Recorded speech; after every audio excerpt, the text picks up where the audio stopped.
Hello, my name is Jason, and welcome to Only Fails. Please like this video and subscribe to the channel. Thank you.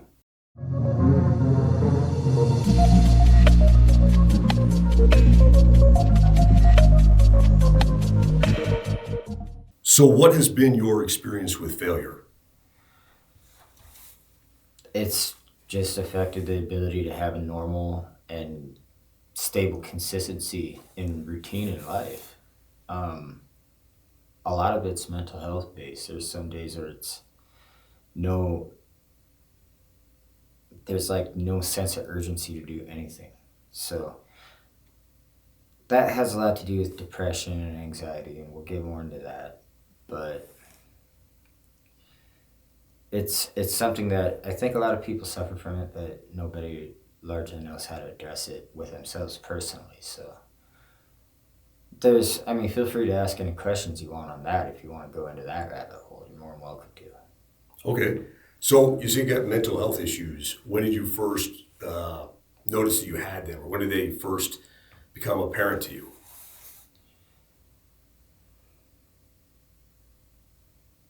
More than likely, when I figured out that animals, there's no real sense of, okay, but I've done all this for this person, and this person isn't willing to do a single thing for me. Animals don't work like that. They don't know how to think that way. I think we as a species don't understand how important that is to apply it to our daily lives and everything we do, though. So that's how we feel ourselves. But I do that to myself constantly on a daily basis. There's a lot to do with that, though, and that's that's all in a person's place of where they're at with their self-esteem, their self-confidence, their self-awareness, and what they mean to themselves, how they value themselves, the morals and ethics that a person guides their life by. So, and sometimes things happen. It's like it isn't easy. It's one of those things where, okay, so if I get in a car accident, I get broken bones. I might get cut up from some glass or something, but I might need stitches. I might not need any of that and be just fine. Um, but there's still a chance that if that injury did take place, it would take a while to recover. We don't know how to think, like our brain is like the egg white and the egg yolk and an egg shell, and instead of shaking it to mix it up inside of the eggshell, like the brain still goes through an injury and sometimes it repairs, but there's always going to be lasting consequences for things that we experience in life. And as far as mental health, I think that's something that is a concept that a lot of people don't know how to comprehend. So that's the best way I can explain what it means to me. How was your childhood? It was good. Um, I grew up on a farm in the Midwest, so like every boy in the Midwest, between kindergarten and fourth grade, learned how to drive a combine and drive a tractor and operate a tractor and how to drive vehicles around the yard. Driving my grandparents' place a couple miles away as like third grade, fourth grade. So what? It's no big deal. I'm just driving to grandma and grandpa's. There's no problem with that. Oh, you need this back at the house? Okay, Dad, I'll go get it. So it's like today you can't really give kids that sense of wanting to build that sense of independence and worth and the value of what they mean to something that's bigger than just themselves that they're existing with in life. So me, it was all about sweet. I get to help Dad. I get to do cool grown up stuff for once, and my mom and dad really let me run with that a lot. So I think in that sense, there's a lot that I don't know if it's that individual one on one with a parent and a child, or if it's because I remember doing stuff with my parents' friends all the time too, while my parents were around. Sometimes I was just doing stuff with their friends, helping their friends do stuff because their friends had a kid that I was friends with. So it's like, yeah, cool. I get to help Dad's friend and I get to help my friend. And there's that sense of belonging to something that you can't buy it anywhere. You can't earn it. You can't teach it. You can't learn it. You just have this sense of connection. And now kids don't have that. So, and as adults, I think we're starting to lose out on what the existence of that was in our childhood. Now it's missing in our adult lives. And that's a big gap to bridge. There's something that's contradictory to it because it takes away from the ability to imagine and progress and further oneself with any goals that they can come up with. If you're not able to be creative, then there's a consequence for that, and that's becoming complacent. That's just what I think. So, and in mental health, it's the same thing. You don't want to be complacent with it. It's being able to accept and admit, okay, when this happens, am I getting angry or am I more frustrated and disappointed? Which might seem like angry to other people, and figuring out how to clarify that. But one has to have the strength to question why they're feeling that way. So it really has to do with the sense of focus on self for your worth of what you mean to yourself more than it does in the primary, which is what your worth is to other people. And that's something that a lot of people really don't know how to begin, I think. It is scary, but at some point, for me, I just got sick of it. So something is preventing me from being able to function on a normal and stable level. And I got to figure out what it is so that way I can be proud of what I attempt to accomplish every day. And that has everything to do with mental health. If there's no stability in mental health, then how can there be stability for spiritual health, physical health? And that's part of there's four things. There's psychological health as well. How we choose to think about things. And the preconceived misconceptions that can happen in that, where it's like, okay, if I keep trying to do it this way with how it worked for someone else, then I should get results too. But that's not how it works. That's why we're all different than everybody else, because it's different for everyone, and it's figuring out what works best for you. So that's, I mean, we can go further into that. I don't know what other kind of questions you got. Go ahead. Yeah, sure. How has your mental health affected employment and relationships and stuff like that?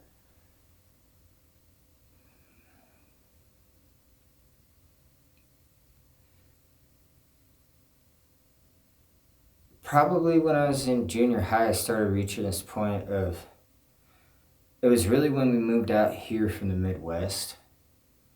I started reaching this point of not having that connection of unity, that bond of social structure and network in a community environment, even though we're all spread apart on individual farms for miles around. It was like, okay, now we're living in Idaho, and so and I can't go and hang out with my friend and help my friend and his dad with what they're doing this weekend because dad doesn't have anything that I'm going to be doing with him this weekend. So that open avenue sense of being able to be helpful and being able to be proud of showing up because I'm cool, just like my dad. I'm glad you're here, and I'm glad that you and my dad are friends and that I get to help you and my friend, which is your son. So I'm just happy to be here doing this. I don't want to be hanging out at the house with my sisters. They're younger than me, and I'd be stuck in the house. And no, I'm a boy. I need to be outside. So you were looking for something to But do, and then you also wanted like a feeling of worth that you were able to right, contribute. and out here it's so much more. It's so much more restrained. The culture. It's like out here, it seems like people have a lot harder time being willing to ask for help and reach out. But at the same time, it's like, what's the consequence of that? Then, for me, I kind of realized that I lose out on the ability to trust others around me because of how much I'm willing to give them the benefit of the doubt. And if I'm willing to give all these people around me the benefit of a doubt that I can do such great things for them, then this shouldn't be a problem for me. And that's where the whole moral support and everything comes in. But for kids now, it's just period for now in our culture. You can see that kids don't have that social network of the parents that have friends that have kids the age of their kids, where they're able to do stuff, and that sense of unity to be able to feel like they belong to something that's much bigger than what they just exist for themselves. I don't know how to explain it, but it just got sucky. It was like the whole lifestyle out here is so much more different. Struggled to fit in, and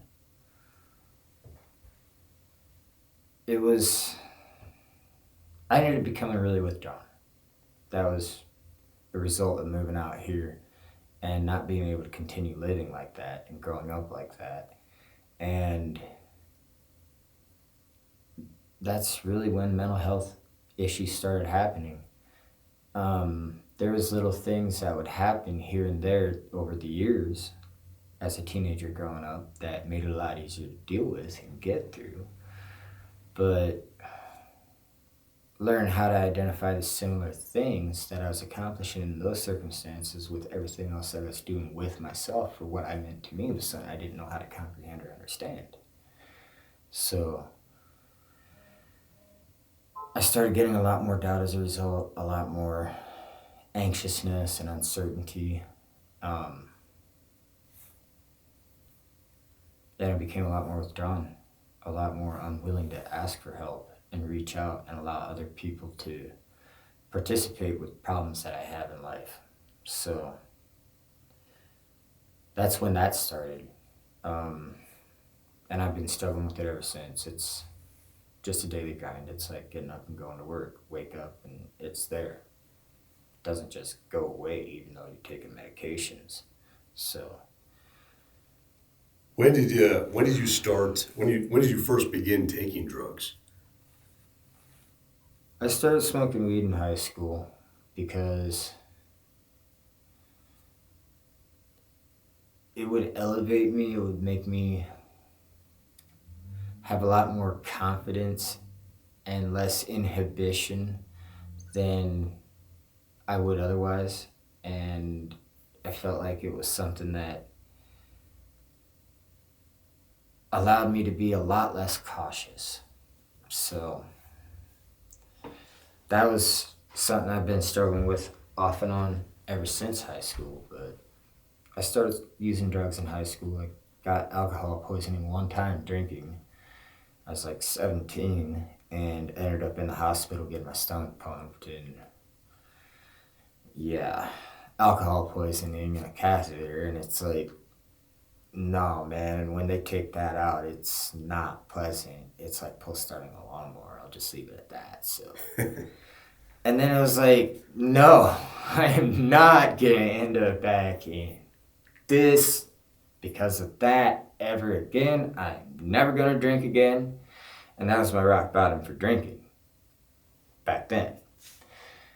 That's when I started hanging out with people and smoking weed instead. And it just made things a little bit easier to tolerate and deal with. So, What other drugs did you do? I've used meth for about a year and a half, but that was from middle of 2003 to 2005. So I just reached a point where I was sick of using that, and I was like, man, you don't deserve to do this to yourself, man. Come on, dude. Stop being a dummy. It was like one day a part of me felt like it stepped outside of myself and looked at me that way. Or I was able to finally see myself the way I should see myself, a moment of clarity, if you will. And it was like, yeah, okay, I gotta quit this. And I dumped the rest of what I had into the toilet and flushed it, and never went back to using ever since. As far as meth is concerned, I did turn back to using weed to, and it's funny because I never smoked weed to deal with my mental health issues while I was using meth, but I never used meth while I was smoking weed, so it was either this one or that one, this one or that one. And alcohol and alcohol poisoning and what that did to me, I was like decade and a half without even thinking about taking a drink of hard alcohol. And that was something that hit me at 17, and it wasn't until I was about 37, 38 that I started drinking again. So, it was either a trade-off, one or the other. It wasn't ever mixed, but again, it's using a drug. There's something that happened that causes a person to use drugs. I've learned this about myself. What messed me up bad enough to cause me to need to use drugs in order to be happy with myself and how I was existing for myself and others around me? How did I end up here? What am I not getting elsewhere that causes me to find some greater sense of worth and purpose here instead? So, and that's a completely different set of train tracks. If you want to go down that, we can. I don't know what the next question is, so feel free. No, that's some good introspection, though. You were able to think about that in your mind and kind of try to play out how did I get here? Um, so you ended up going to prison. Yes. What drew you? What were you convicted of? What was going on in your life that resulted in you going to prison? I was mad at the world. I was really depressed, really frustrated, really stuck in a rut of feeling worthless and worthwhile. It's hopelessly helpless or helplessly hopeless, however you want to think of it. And it was continuing to commit crimes. I mean, I got probably a dozen different driving offenses: driving without license, driving without proof of insurance. But the driving without a license is because my license was suspended and I was refusing to pay fines. I would still justify it though, like an idiot. But my friend is drunk, and it's my friend's car, and it's my friend's license plates, and it's insured, and I'm just being the designated driver. And then get pulled over, and it's like, dang it, I'm trying to do the right thing here. The cop's like, sometimes just, yeah, well, you're only like 4.5 blocks away from where your friend lives, so just get it there and park it and then ride your bicycle home. You're definitely sober. Other times it was, okay, here's a ticket and you're walking from here, and then have to go and get his wife or another one of our friends with the license to get it. And it was just for dumb things like that. But then on the other hand, it was like I still was committing crimes like petty theft and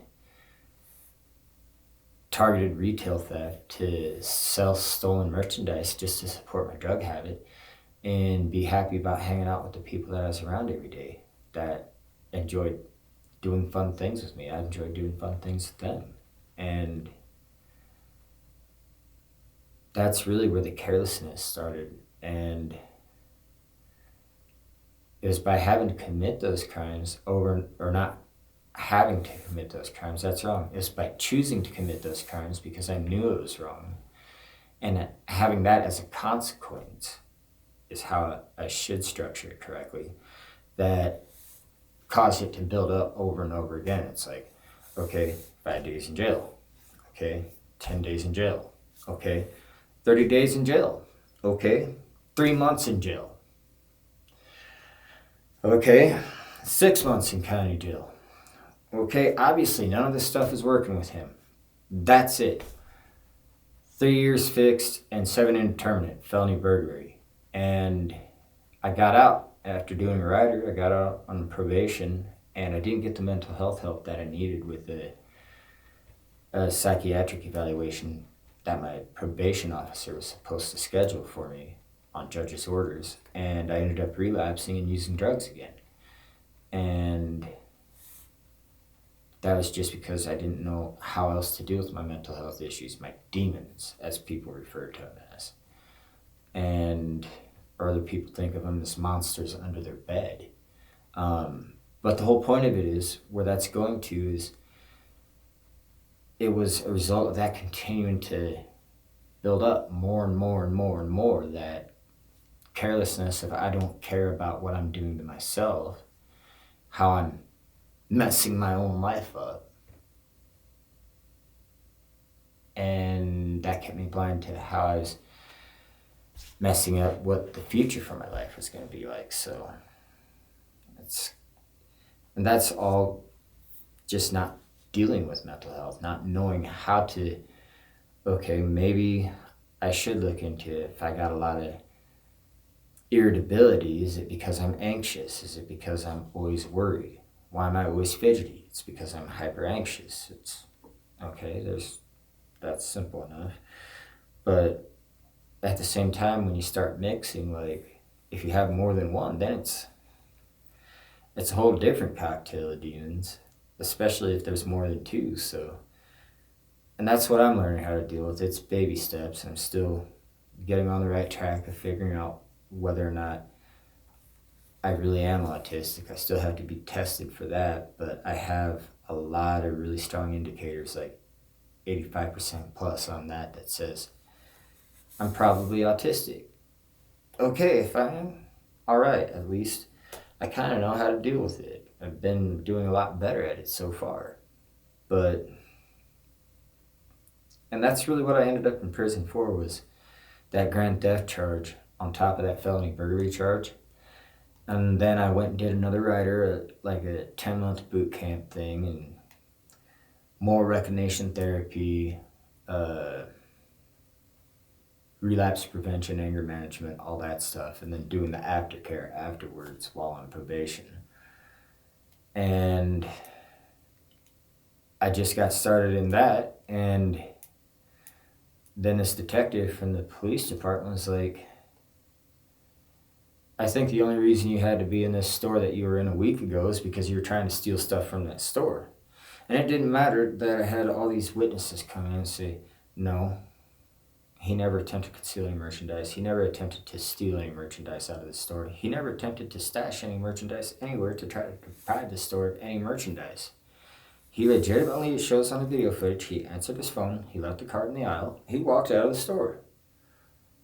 It shows in the store surveillance parking lot, he got into the truck, completely matching the description that he's giving that you guys are arguing against. And then him and his friend drove off. All that's irrelevant. I was arrested for and charged with felony attempted grand theft. I was charged with a felony while I was on felony probation. And the state decided to take 6 years of my life. That's just how it is. So, even though I had no intention of doing anything like that, it's still that whole circumstance, like you cry wolf so many times and people aren't going to start to believe you.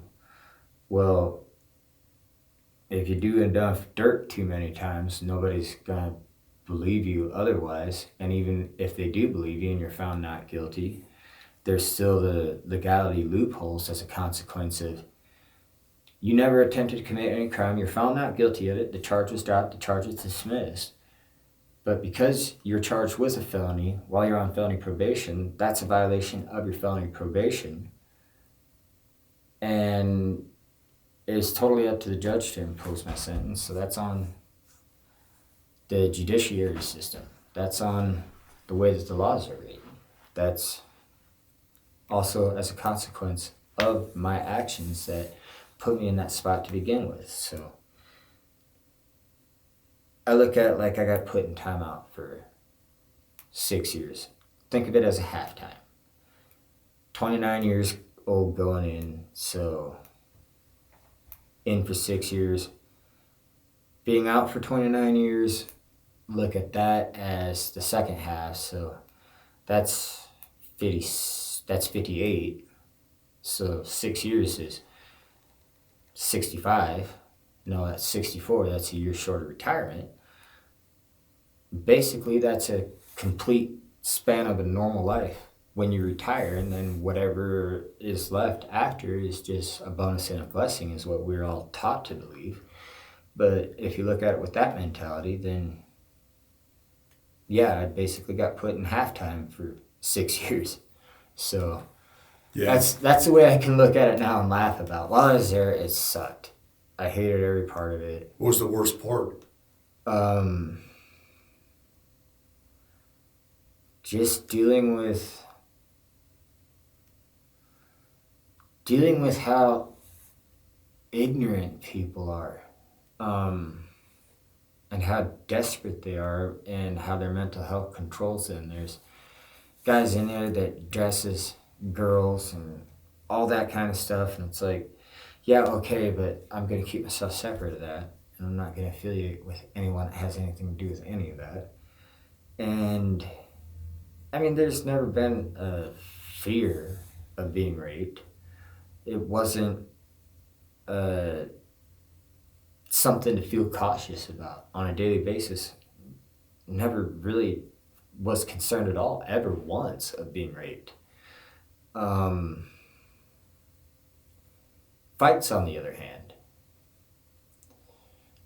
there's a lot of pride and a lot of ego, and there's a lot of cockiness and confidence that causes foolish choices to be made. Um, I was almost stabbed in the neck. I got stabbed on the bottom side of my jaw. I deflected it enough and put a move on a guy where I was able to drop him to the floor and disarm him, but a half of a broken piece of pencil tip, about probably a third of an inch to a half inch in, stuck into this really hollow spot right behind the jaw hinge. I mean, I took it out of my skin and it didn't even bleed. It was like, and it was out.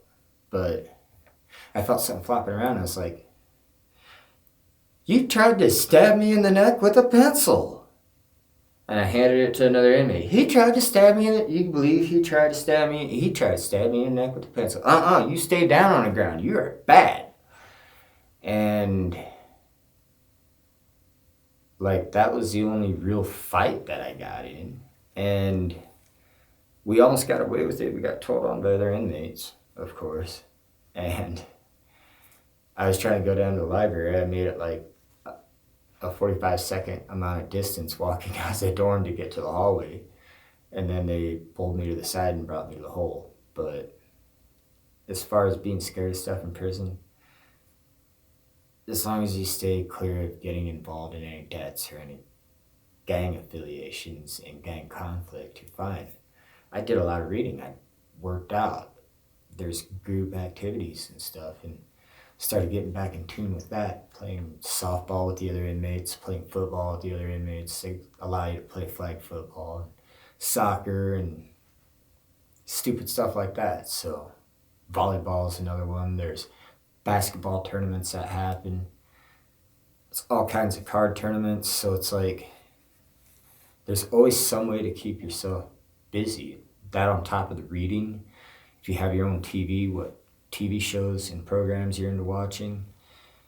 And if you want to have a job, they'll let you have a job. If you keep your nose clean and don't get into any trouble and achieve minimum security, it'll be like, "Hey, here you go. Here's a job. Here's off compound status. You can work on a road crew." And it helps an inmate start to get into the structure and mindset of adjusting to living a normal life out in the world, along with the opportunity to save funds, to have that chance of stability and a much greater opportunity for success in how they invest what they save when they get out. So I never fell into that category. Did you receive any treatment for mental health while you were incarcerated? They have, depending on what facility you're in. I was over in what used to be the Correction Centers of America, the private prison back in the early 2000 teens. That's where you did all your time? No, it was the CCA ICC facility. I was there for like a year, and then I ended up going over to the yard for about a year and a half. And And then I was on the farm for a year, and then I got in trouble on the farm because South Idaho Correctional Institute is a minimum, and I got booted back to the yard. And between the yard and the ICC facility, now I guess it's SICC or something like that. Or something like that. It's on Pleasant Valley Road, that's all I know. It's that big one. Yeah. It's right next to the road. I was in there for like the rest of the time for about 2.5 years before I got out on parole. But in between those two facilities, the yard, ISCI, and the other one, Shrink, Dr. Catane, worked in between both of those and started getting on medications for anxiety. They kind of helped, but not exactly like I was hoping so. But at the same time, I could tell that they were making enough of a difference where it was worth continuing to take them, so I did. And in the meantime, there's group going on and everything with MRT and stuff like that, so it was showing my ability to be able to process a lot better. I was able to see that about myself. Starting to take meds for anxiety. I never considered having depression, but anxiousness causes overworry, causes doubt, causes one to start seeing faults and flaws so much easier. And as a result of that, it's so much quicker for a vine to get into a crack. And then all of a sudden, after a long enough time of one's self-torment, it's like, I don't know if this is worth doing. Maybe I shouldn't do this. And then you don't have any value of self. Well, I'm going to do it anyways because I still think it's going to... You don't value yourself enough to still believe in yourself, even though that doubt exists. And then if you get into enough of a long-term daily cycle of that process, and there's guys that are incarcerated, it's called career criminal mindset, psychology, mentality. And it's always someone else's fault. That it's the cops' fault that they found this on my person when they arrested me, and now I'm going back to prison for X amount of time. Dude, you're on parole for having X amount of the same thing in your pocket and being in prison. Did you think being on parole and then having that same amount of something in your pocket again was just going to be something that they'd say, no, you need to stop doing that? No, they're going to put you back in prison. So, and then they added more time, and it's like, wait a second, I don't deserve to do that to myself. I started noticing more things, being more aware of other people's inability to value what they mean to themselves. It's like, okay, I want to get out. I'm looking forward to being able to have my license. I'm looking forward to being able to drive. I'm looking forward to being able to go on road trips, hit the hot springs, and go mountain bike up in the foothills, building a sick mountain bike. Later on, as things progressed, all those became like sobriety projects and reasons to enjoy continuing to be sober. But still that conflict of mental health issues was existing. It's just out here, in prison, you're in a structured routine. You know when your appointment is. Believe it or not, you actually look forward to going to your appointment. On the other hand, out here in the world, there's all the other aspects of you got to figure out transportation to get from this part of town to this part of town. What time of day are you trying to get from this part of town to this part of town? Do you have enough fuel? Blah, blah, blah. What else is going on? Is there anything that's going to conflict with this time being agreed on for you to be over here to do that? Because you might have something that's all the way over there and you're going to end up being 15 minutes late over there because you won't have enough time to get from here to there because rush hour will be happening. There's all these other things that are added stressors, and at the same time, it's easy to get sidetracked and derailed by that. A lot of people do. I'm one of them. I mean, sitting here as we speak, I'm one of them. So, what did you do once you were released from prison?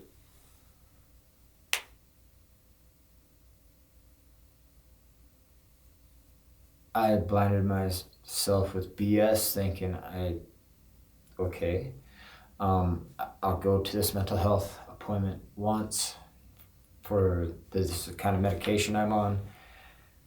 Can we try something different? Trying something different, going back to the other one.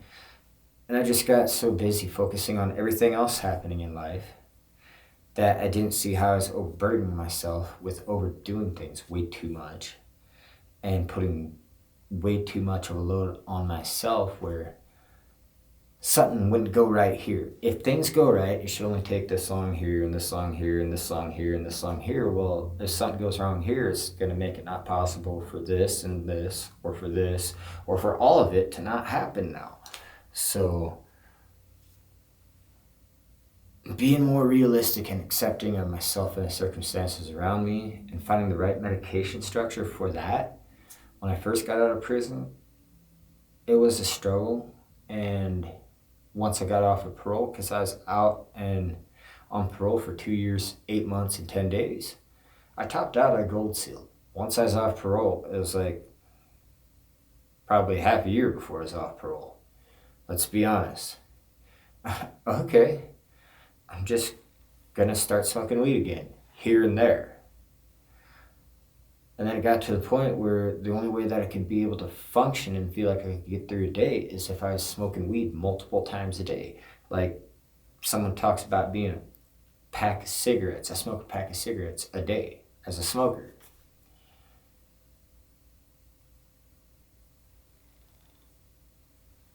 It was so easy to just smoke joints instead.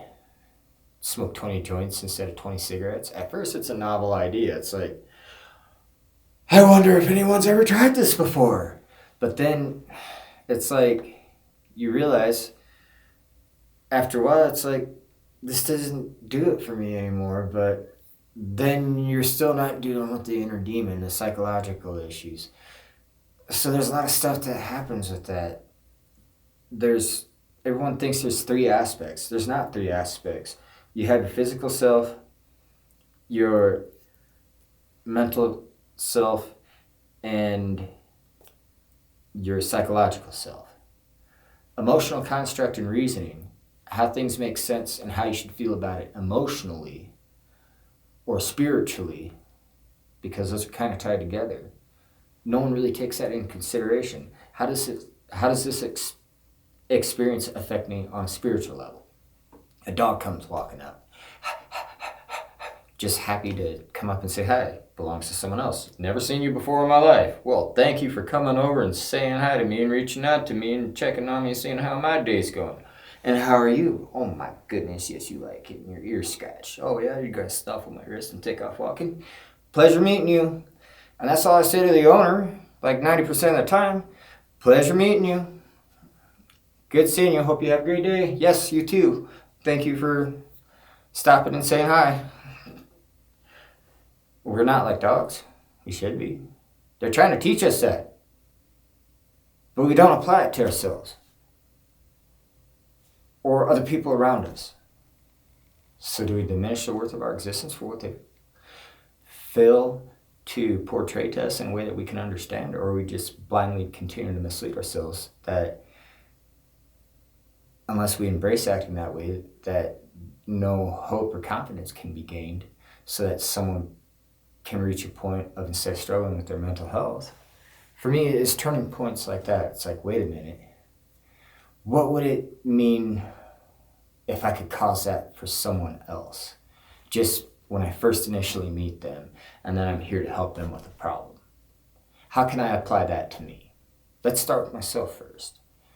And it's like they say, there's a lot of support and everything for animals being emotional support animals or companion animals for people with mental health issues. There's a lot of truth and merit to that.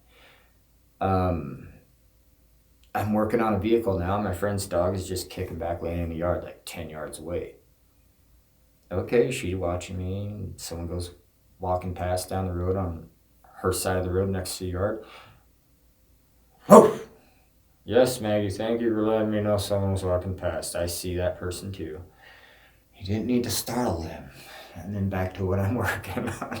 Thinking the whole time, She gonna bark. She gonna bark. I wonder if they're gonna be more shocked if they hear a guy underneath this truck working on this stuff, talking to a dog or a dog barking. Let's find out. Now for me, it's like, okay, I'm able to think about being able to enjoy life like that.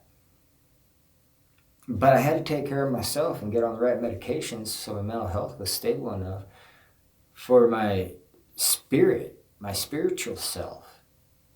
The way that I'm affected and react emotionally. Like, this hurts my feelings. I feel what way? And it isn't taking time to think about that. Okay, this is upsetting me. Taking the time now instead of just blowing up and saying, wait, I'm upset about this, and then trying to rush to why you're upset. Walk away, take a few minutes, and then come back and say, where I'm at on this, and be able to talk it through calmly and rationally, because you're giving yourself that time out. And people do that with their kids, but how often do they do that with themselves as parents? How often do we do that with ourselves individually when we start getting frustrated with what we're cooking or what we're building or what we're just attempting to do daily driving from here to there in traffic? How often do we give ourselves that time out to be able to say, okay, I took a couple minutes to decompress. This made me feel this way. I can't believe I just treated myself like that. Okay, ooh, I could get a milkshake here. Deal. I treated myself like dirt. Now I'm going to get a milkshake. The day will be a lot better now. And that kind of acts as a symbol, not as a trophy, but as a symbol of I've dealt with that, and from now on it's going to be a good day. I'm going to stop doing myself dirty. So, teaching oneself to have that ability to learn how to embrace what it means to themselves. Like, what's your quirks, your characteristics? How do you treat yourself when you succeed? It's not how you're treated when you fail, but starting to look at how can I treat myself for the success that I make out of failure, because we're still going to fail constantly. I still continue to fail with the mental health medication that I'm on. I got an appointment tomorrow to get that restructured. I think I'm going to go from this type of medication and start taking that type of medication with the other two that I'm on. And maybe that'll be enough to allow me to not feel lethargic and unenthusiastic about getting through daily life. But that's part of the depression that I'm dealing with, and that medication not working right. And it's being realistic and being patient, and not just rushing to a solution. So, it takes time, it takes patience, it takes diligence. Something happens where a person wants to mess themselves up. What kind of messed up things happen to us? You break an arm, it takes 6 to 8 weeks, and then your arm's out of the cast. You can use it again. I know from experience. Broke this one when I was 11. Something completely and totally breaks your faith in being able to continue to believe in working at this place that you've been working at for years. And you just, that's it, I quit. Don't even think twice, walk away. Don't even take the time to pack up your personal stuff, just walk away. I've done that with relationships. And the sense of heartache, the sense of the way it affected me mentally, emotionally, and spiritually, and my physical reaction, my response was to shut down and isolate. And to know and believe that I deserve better than that for myself. But right now, I don't know how to deal with feeling so hopelessly helpless and devastated. It's like worse than feeling like an empty, crushed up pop can or beer can on the side of the highway. It's worse feeling than being the dead animal that got squished and you're able to look at your dead squirrel remains on the ground and see other people continuing to drive over your dead body. It's probably worse. If you're going to use an analogy, that's a really irrational one and a way out of the box one to use, but that's what makes sense to me, and being okay with thinking like that. And it's like, it took me a while to even care about letting anyone back in after that. And I struggled and continued to fail at having worthwhile relationships. And sometimes it takes the right person to help you believe in your worth by your worth being so much greater to them that you feel more worthy of doing much greater things for yourself and everyone else around you in life. Sometimes it takes that. Sometimes it takes a dog. Sometimes it takes developing a routine. It doesn't have to be drastic. Anywhere in between, it's a sliding scale. No matter how bad the day is, I got a pint of ice cream in the freezer tonight, and I'm going to look forward to eating that. No matter what I got to deal with, it's not going to keep me from that pint of ice cream. It's a goal of logic and reason that you look forward to achieving. And If someone out there is struggling with mental health issues, what advice would you give them? the big thing is learning how to accept and be okay with looking at myself in the mirror and saying, I know I have mental health issues. And today's a prime example. Just so worn out. Life is so busy. Mother's Day, a friend breaks down and had to go and take 5.5 hours on Mother's Day evening from like leaving Boise at 8 to getting to where this person was to get their car fixed to get us back into Boise by 2 in the morning. And I just stayed awake all night. I'm 43, yeah, no big deal. It didn't have any effect as far as do I have a desire to use any kind of drugs or anything? No, not really. It's more one of those, I'm too wound up right now, what time it is right now, that if I go to sleep right now, I'm not going to be able to get the kids to school. And then I stayed awake all day Monday. I could not wake up this morning. I passed out at like 9:30 last night, and the kids stayed home from school. I mean, it's just what it is. I have mental health issues. The kids have mental health issues. I'm not the dad, but their mom has mental health issues as well. And being able to be proud of going home to that and enjoying being able to cook and how happy they are being able to eat the food that I made. Okay, maybe for me that's okay, yeah, sure, work sucked. I'm home now. Cool, sweet. I'm able to decompress and cook. I've been looking forward to this all day. Oh man, I picked up a couple of other ingredients on the way. It's just gonna make it that much better. And it's soothing, it's meditative. I never thought as a guy that would be something that would be normal. It used to be, okay, I want to work on something, I want to build something. Now that's more of a hobby for the weekend. And it's something that is more centered around what I can be fun doing with the kids that my friend has. Being a better influence to kids that aren't mine, even though I don't have any of my own, doesn't mean that I'm not incapable of treating them like they're my own. But I had to work on my mental health to reach that point. I mean, currently, right now, I'm on parole or probation. I haven't been sent back to prison. I ended up back in jail 7.5, 8 months ago with felony aggravated battery. I don't even remember what I did. I was blacked out drunk. Was I taking any medications? No, I was self-medicating. I was using alcohol. I was using drugs. I was using both of them. And I ended up becoming an alcoholic. I never thought I'd be an alcoholic. Now I struggle with the addiction of wanting to drink just to not feel so much pain. Like physically, I would really love to take a couple shots right now, but I'm not going to let myself do that. I deserve better than that for myself. And it doesn't matter that I'm on probation right now as a result of those poor choices I made. If I do end up relapsing, that's part of addiction. And it's learning how to get back up and not let that act as something that caused the entire world that you live in to implode and think of that as the only way to do things. So that's the best advice I could give as far as that's concerned. And to tell yourself every day that you wake up, you struggle with addiction, if you struggle to feel happy about how you feel about yourself, wake up every day.